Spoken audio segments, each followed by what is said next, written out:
Bienvenidos al podcast Mi Dios y Vuestro Dios, un podcast cristiano donde nos sumergimos en las Escrituras para ampliar nuestro conocimiento del quien es tanto nuestro Dios como el Dios de Jesús, y mucho, mucho más.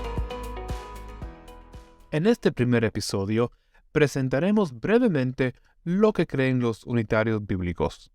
Si bien, aunque nosotros no estamos de acuerdo con la interpretación de cada pasaje y con otras doctrinas, estamos de acuerdo acerca de quién es Dios y de quién es Jesús.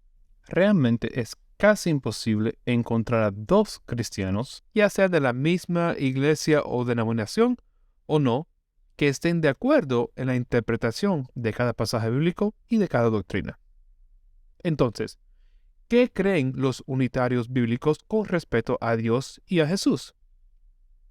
En resumen, los unitarios bíblicos creen que Dios es una sola persona individual y que Jesús no es Dios, sino un ser humano empoderado por Dios y distinto a Dios.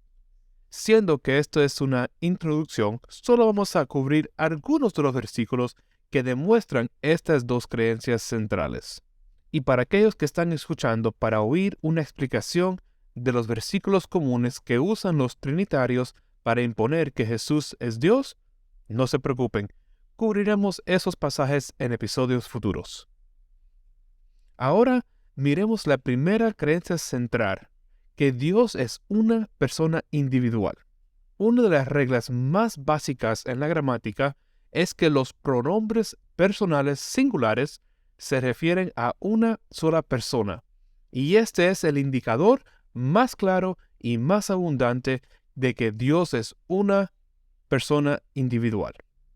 Miremos algunos versículos donde Dios habla usando estos pronombres para sí mismo. Vamos a ir a Génesis capítulo 17, versículo 1. Era Abraham de edad de 99 años cuando le apareció Jehová y le dijo: Yo soy Dios Todopoderoso. Anda delante de mí y sé perfecto. Bueno, eso era un poco fácil, ¿no? Jehová dice: Yo soy Dios Todopoderoso. Anda delante de mí. Si solo regresamos a la gramática básica que aprendimos en la primaria, sabemos que los pronombres yo y mí se refieren a una sola persona. Dios está usando gramática simple y fácil que cualquiera puede entender claramente. Siguiente versículo. Éxodo 6:6.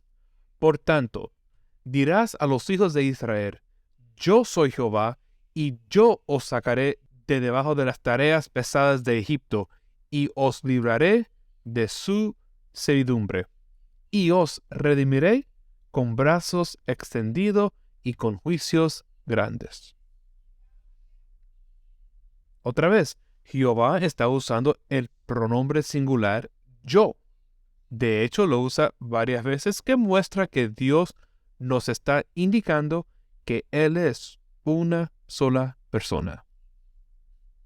Veamos un versículo más. Éxodos 10:3.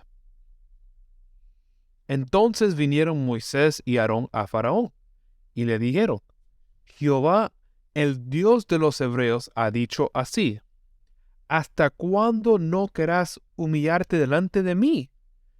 Deja ir mi pueblo para que me sirva. Esto puede parecer un poco redundante, pero es importante enfatizar porque Dios no solo está usando estos pronombres unas veces aquí y allá, sino que lo usa miles y miles de veces. No solo en el Antiguo Testamento, sino que en el Nuevo también. Y no solo lo usa Dios para Él mismo, sino que todos lo usan para Dios. Bueno, vamos a ir al Nuevo Testamento y ver algunos versículos donde Jesús mismo habla de Dios usando estos pronombres. Vamos a Mateo capítulo 19, versículo 4. Y así dice: Él respondiendo les dijo: ¿No habéis leído que el que los hizo al principio, varón y hembra los hizo? Nota que no es que Jesús está usando un pronombre singular para Dios, sino que lo está usando para el Dios que creó la humanidad, el que creó a Adán y Eva en Génesis capítulo 1 y 2. Así que Jesús se refiere a Dios, no a él mismo, a Dios, el único Dios creador, como una persona singular. Jesús no da ninguna indicación que Él es también parte del Dios creador con el Padre. No, Él simplemente dice, el que los hizo al principio, varón y hembra los hizo.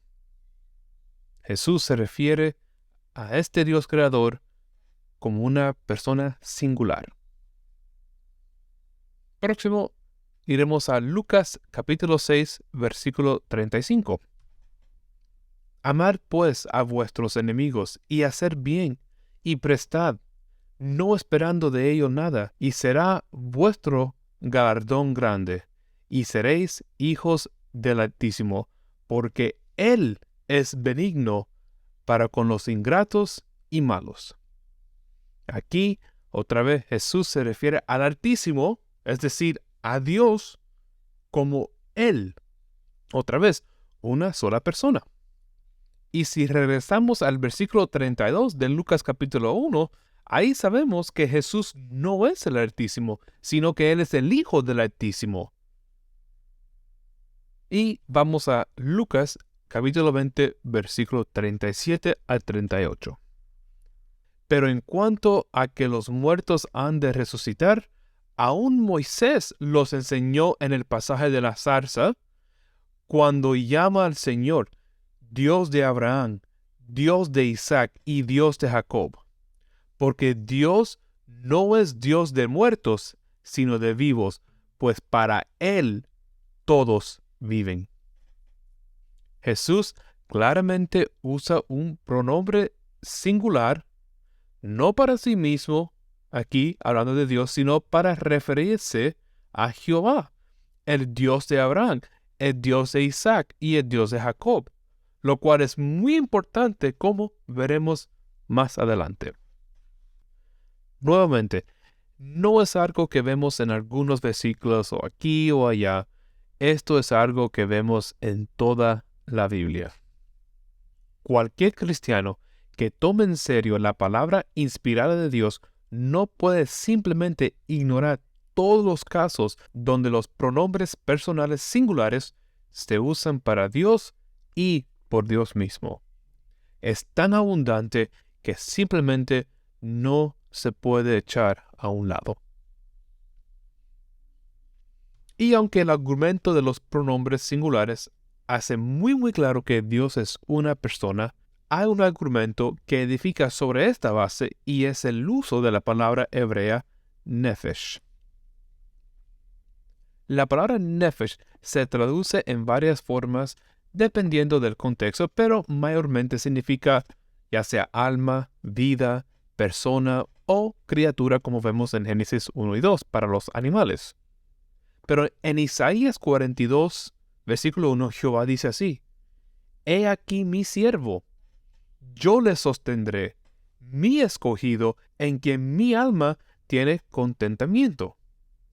Cuando Dios usa la palabra nefesh aquí, que es la palabra alma, Él agrega el pronombre personal singular como sufijo mi, lo que indica otra vez que se refiere a sí mismo como un solo nefesh, es decir, una sola persona. Esta no es la única vez que esto ocurre con la palabra nefesh. Podemos ir también a Jeremías 5:9, cuando Jehová dice: ¿No había de castigar esto? Dijo Jehová.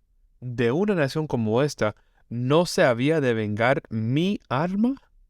Y después repite la misma frase en Jeremías 5:29 y Jeremías 9:9. Entonces, mirando a estos versículos, podemos ver que Jehová usa estos pronombres singulares para él mismo y aún lo combina con la palabra hebrea que significa persona o alma.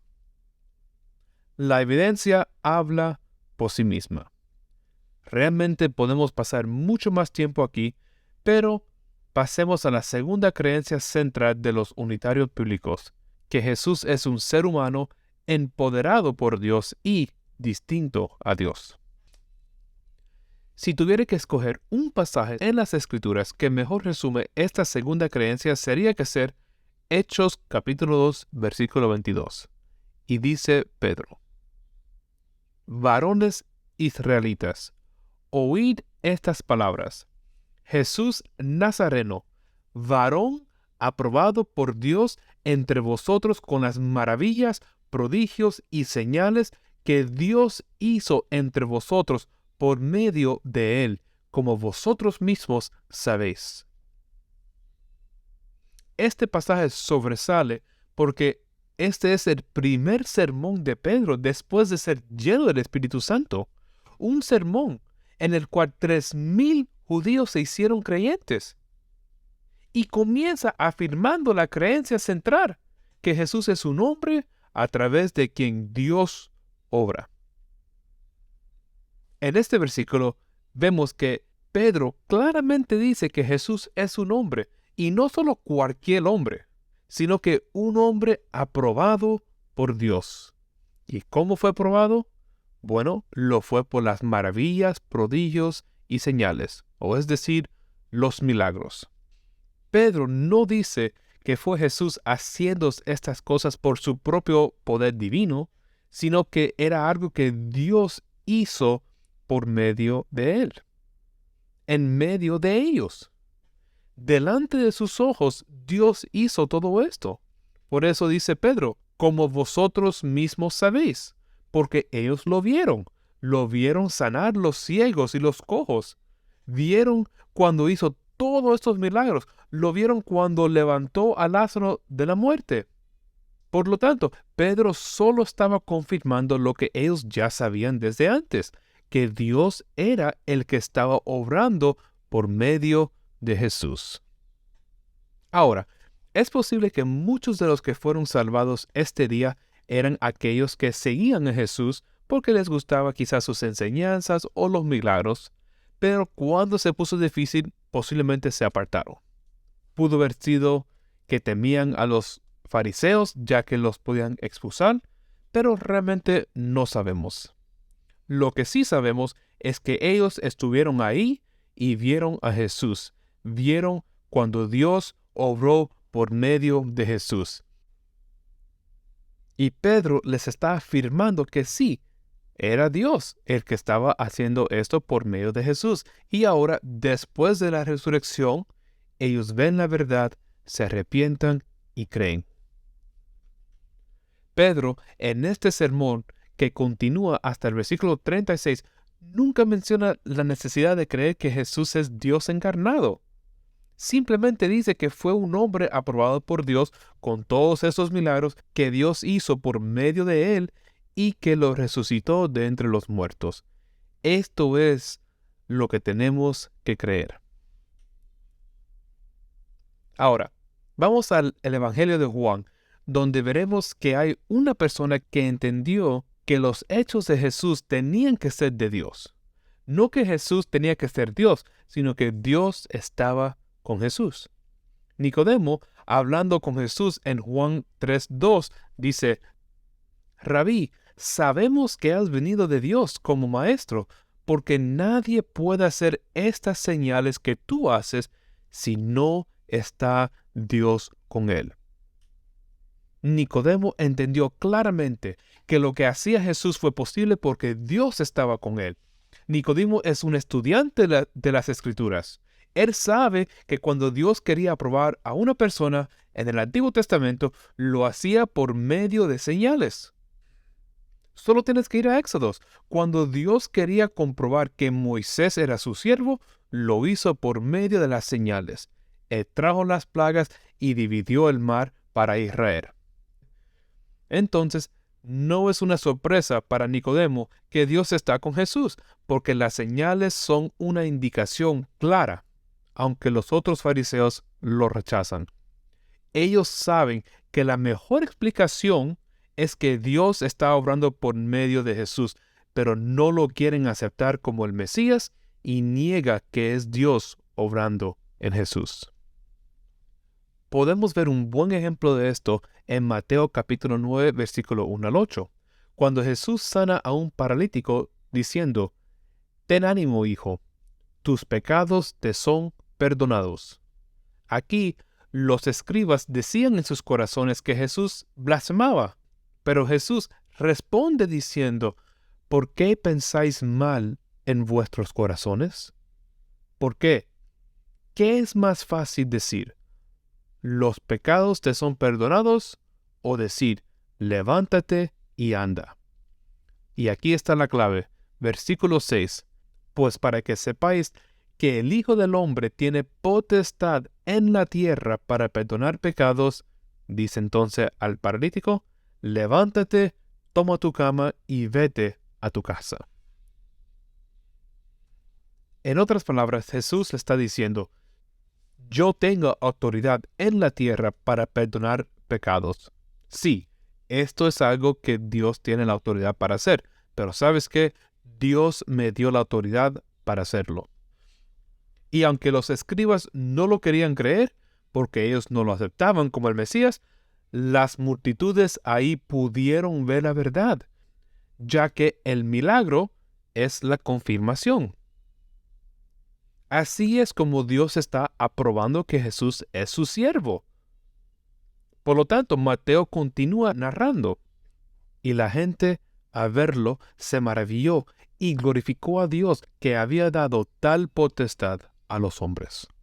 Mateo afirma que cuando las multitudes vieron este milagro y escucharon las palabras de Jesús, se dieron cuenta que sí, es obvio, Jesús puede perdonar pecados porque Dios le dio esta autoridad. No hay forma de negar que Jesús tenía esta autoridad, porque las señales que hizo lo comprobó. Sin embargo, los escribas y fariseos lo rechazaron aún. Pero si las palabras de Mateo no son suficientes para ti, entonces vamos a ir a las palabras de Jesús mismo. En Juan 14, versículos 9 al 11, Jesús mismo atestigua que era Dios obrando en él. Después de que Felipe le pidió ver al Padre, Jesús le contestó, ¿tanto tiempo hace que estoy con vosotros y no me has conocido, Felipe? El que me ha visto a mí, ha visto al Padre. ¿Cómo pues dices tú, muéstranos el Padre? ¿No creéis que yo soy en el Padre y el Padre en mí?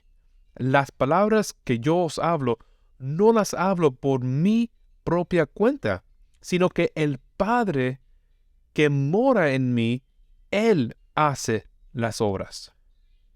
Creedme que yo soy en el Padre y el Padre en mí.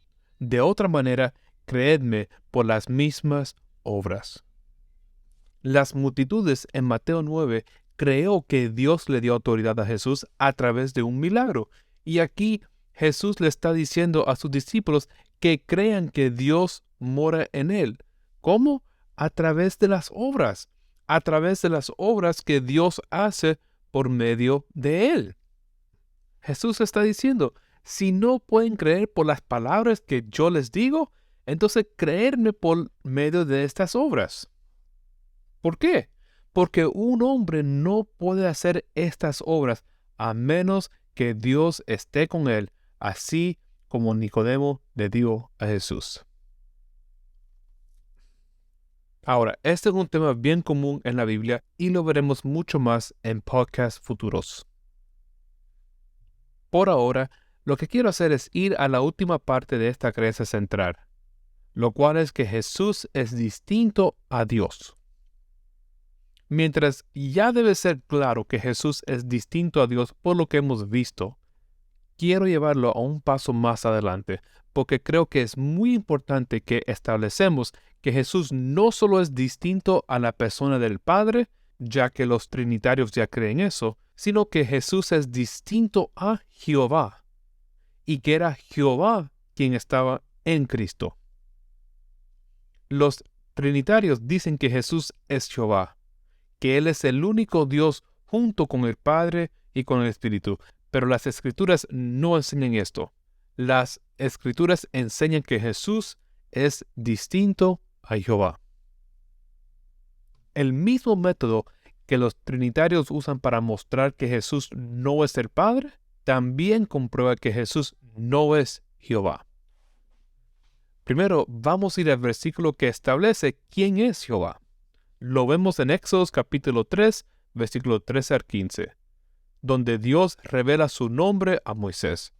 Y así dice: dijo Moisés a Dios: he aquí que llego yo a los hijos de Israel y les digo: el Dios de vuestros padres me ha enviado a vosotros. Si ellos me preguntaren: ¿cuál es su nombre?, ¿qué les responderé? Y respondió Dios a Moisés: yo soy el que soy. Y dijo: así dirás a los hijos de Israel: yo soy, me envió a vosotros. Además, dijo Dios a Moisés: así dirás a los hijos de Israel: Jehová, el Dios de vuestros padres, el Dios de Abraham, el Dios de Isaac y el Dios de Jacob, me ha enviado a vosotros. Este es mi nombre para siempre. Con él se me recordará por todos los siglos. Aquí, en este pasaje, vemos que Dios mismo nos dice cuál es su nombre. Es Jehová. Y que este es su nombre para siempre.